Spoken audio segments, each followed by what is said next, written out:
میدونی قانون 2000 چیه؟ این تنها قانونیه که تضمین میکنه پولدار میشی، اما یه شرط خیلی سخت داره.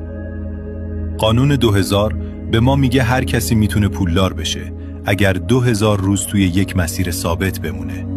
یعنی اگه شما 5.5 سال بدون اینکه هی از این شاخه به اون شاخه بپری، فقط توی یک مسیر ثابت بمونی، یه اتفاق فوق‌العاده میفته. شما وارد مرحله‌ای میشید که بهش میگن تجمع پایداری. خیلی از آدما فکر میکنن پیشرفت خطیه، اما اصلاً اینطور نیست. ببین، سال اول وضعیتت بده، سال دوم اوضاع بهتر میشه، سال سوم یه کمی میدرخشی، سال چهارم تازه بقیه میفهمن که وجود داری و سال پنجم نتیجه هات یهو جهشی میشه.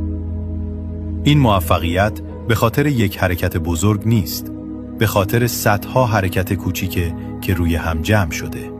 اگه 2000 روز سرمایه گذاری منظم انجام بدی، ثروت میسازی. اگه 2000 روز روی یک مهارت کار کنی، توش استاد میشی. اگه 2000 روز تولید محتوا کنی، توی اون بازی حکمرانی میکنی. اگه 2000 روز پای یک بیزنس بمونی، یا میترکونی یا شکست ناپذیر میشی. مشکل مردم این نیست که نمیدونن چطوری پولدار بشن. مشکل اینه که حتی 200 روز هم پایدار نمیمونن، چه برسه به 2000 روز. حتما سیوش کن تا گمش نکنی. برای آموزش‌های خاص هم همین الان فالو کن. برای رفیقاتم بفرست. آکادمی ظرفدک.